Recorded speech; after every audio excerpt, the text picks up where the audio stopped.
Speedrunning BeamNG is an art. With so many different variables, from unique tuning setups to non-deterministic physics, every run feels special, and every bump can end even the perfect attempt. You might think that driving is the most problematic aspect of speedrunning itself, but no. Even here, in the land of ideal rally lines and professional sim racers, problems are common. Now, not crashes or weird interactions, but generic quality of life features of a racing game. So today I will break down every single one. Oh, and if you think I forgot some of them, feel free to leave a comment. And the first problem is timers. Yes, you heard that right. Some scenarios just don't have a timer anymore. Not long ago, almost every challenge had one, but now, for some reason, after the last couple of updates, a big chunk of scenarios simply lost it. Why? Who knows? Probably some sort of mistake. But one thing is clear, everyone wants them back. And before you say,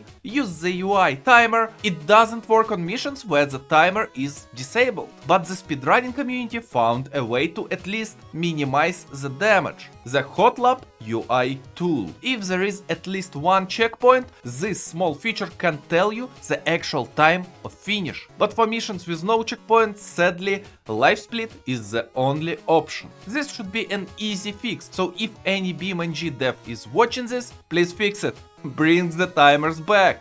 Let's move from the most basic part of any racing game to the second most basic, leaderboards. Yes, BeamNG doesn't have leaderboards, and I believe there are many reasons for it. But... oh, never mind, they will be added soon. Wait, this was from almost 10 years ago. Leaderboards have been hinted at so many times. You can even find one of the hints if you launch the game in safe mode. I do think that the reason leaderboards were never added is rather simple. Do you want to see this in the top 10? The general problem with moderation, combined with the lack of an actual speedrunning community, led to it being buried and forgotten. I think in the future leaderboards will be introduced into the game one way or another, but for now we have only speedrun.com, which does limit both competition and motivation. Most people don't even know that there is a BeamNG speedrunning scene. Also, what the hell, there was supposed to be an in-game chat? They even had it in the EULA?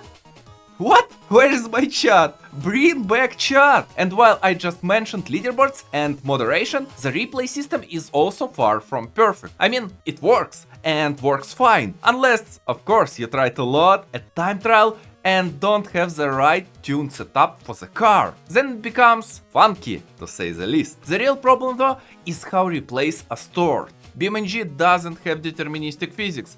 I have tried to force it, but no luck. This is the main reason why replay files store the full physics data. It looks like this and leads to massive file sizes. This weighs an unreal amount, and it's only 60 seconds long. Actually, replay sizes were reduced in one of the patches, but not enough, especially with those 30-minute garage-to-garage missions. So unless the file sizes get much smaller, the speedrunning scene will probably not make great use of replays. Next one is Race Ghost. Games like Trackmania and Gran Turismo have them, so why not BeamNG? I think it's partially connected to the replay system, but why does it even matter? Well, the lack of this important feature is the big reason why practice and optimization are much harder in BeamNG. With Ghost, you could instantly compare your line to your previous best and adjust accordingly. Instead, you are stuck relying on feeling or manually reviewing footage. You can double check with the current world record, but sometimes it's played in first person. Even when the world record is in third person, different car setups or driving styles make it hard to directly copy their line. I would love to see some sort of simplified Ghost feature in the future, but one can only hope. Checkpoints in BeamNG are decent, they are neither too tall nor too wide, but the problem is, once you cross them, you can only see the time it took to get there. You can't compare it to your previous time or understand how far ahead or behind you are.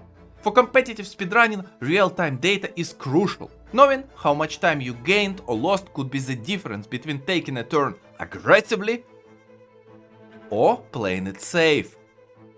And this creates a precision problem. Did I do well on the last turn? There is no way to know for sure. Without direct comparison, it's difficult to tell whether you are ahead or behind.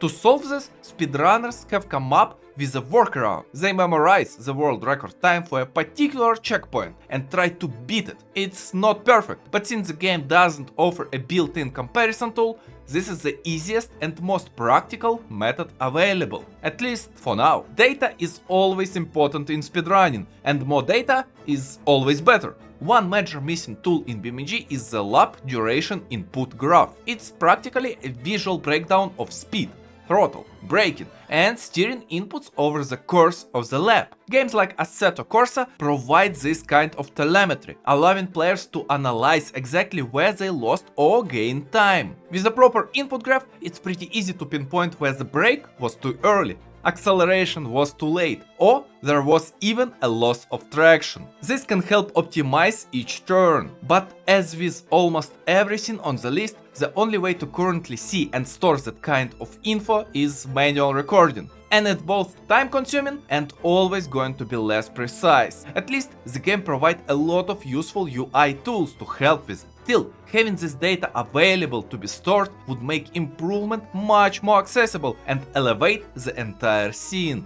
But let's move from statistics and skill improvement to more RNG issues. The reason why so many records are not part of speedrunning leaderboards: NPC, car, RNG. There are a lot of problems. Sometimes they change lanes randomly, sometimes they don't start properly, which gives you a really nasty head start. And sometimes, well, sometimes they just stand there menacingly. And this problem persists in every single challenge where these opponents are present. Races, chases, escapes, and of course, delivery. The last one is probably the hardest since traffic is weird, very weird. So weird in fact that sometimes they decide to drive like Australians, and their completely RNG spawns are not helping either. Countless runs have been lost because of a completely uncontrollable traffic spawn, ruining everything at the worst possible moment. And now let's move on to something that isn't RNG, but feels like pure fate.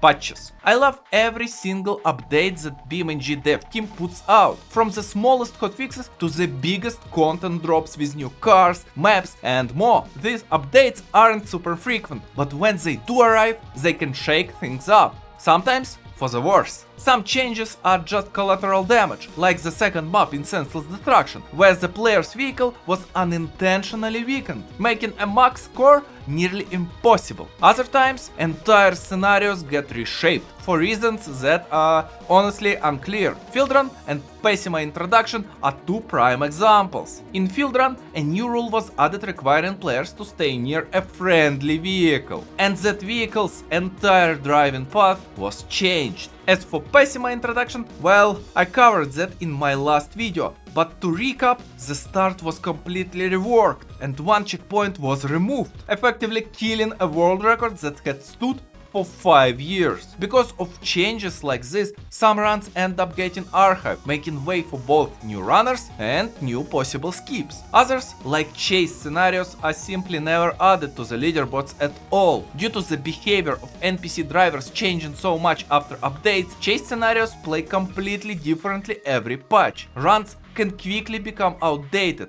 making them impossible to track fairly. And that's all. As always, special thanks to Vulp, Haiku, Airwreck Gaming and Akimbo Beta for help with this one. We are really close to 1k subs, so please subscribe and hit like so more people will see this one. And I'll see you all in the next one.